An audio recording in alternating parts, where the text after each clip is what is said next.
میں اللہ تعالیٰ کی پناہ مانگتا ہوں شیطان مردود سے۔ اللہ تعالیٰ کے نام سے شروع جو انتہائی مہربان اور بڑا رحم کرنے والا ہے۔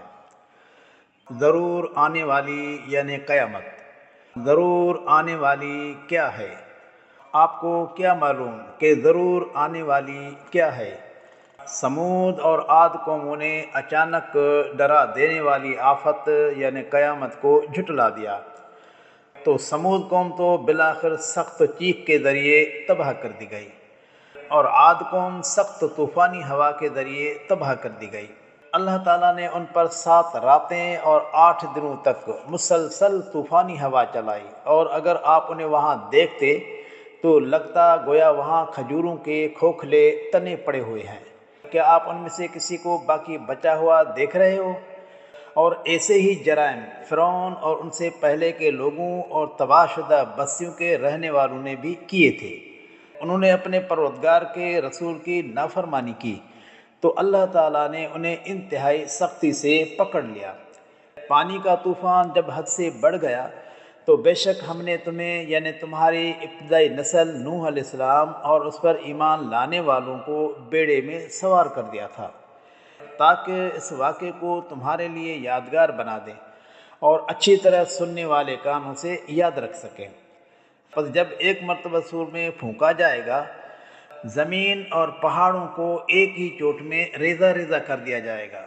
پھر اس دن اچانک آنے والی قیامت برپا ہو جائے گی، آسمان پھٹ جائے گا اور اس کی کشش یعنی مقناطیسی نظام ختم کر دیا جائے گا اور وہ بالکل ڈھیلا پڑ جائے گا۔ فرشتے آسمان کے کناروں سے جا لگیں گے اور آپ کے پروردگار کی سلطنت کی ذمہ داریوں کو 8 فرشتے سنبھال لیں گے۔ اس دن تمہیں اللہ تعالیٰ کے سامنے پیش کیا جائے گا اور تمہاری کوئی بات خفیہ نہ رہ پائے گی۔ اس دن جس کے دائیں ہاتھ میں نامہ اعمال دیا گیا تو وہ خشوع سے جھوم اٹھے گا اور کہے گا کہ لو پڑھو میرا اعمال نامہ، بے شک مجھے پختہ یقین تھا کہ حساب کتاب ضرور ملے گا۔ پھر وہ انتہائی دل پسند زندگی میں ہوگا، بلند باغ میں ہوگا جس کے میوے جھکے ہوئے ہوں گے۔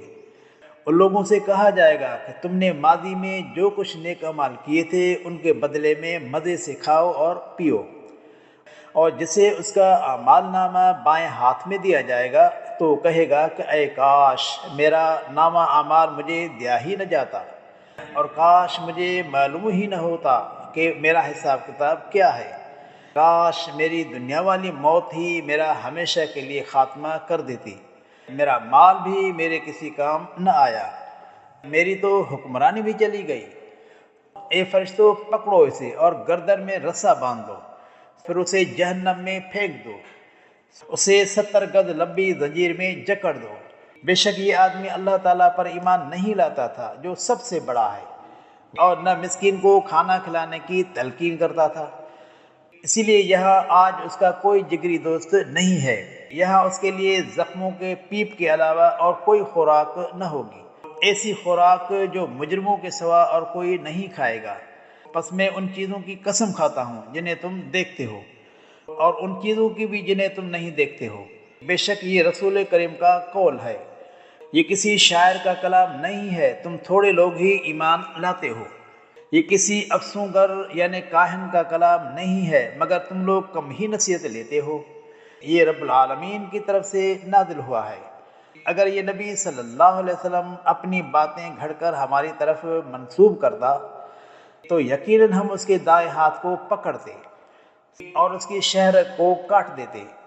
تم میں سے کوئی بھی ہمیں اس کام سے روکنے والا نہ ہوتا۔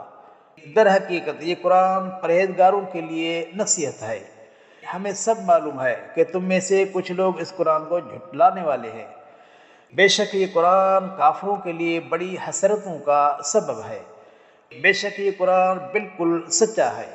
بس اپنے عظمت والے پروردگار کے نام کی تسبیح بیان کرتے رہو۔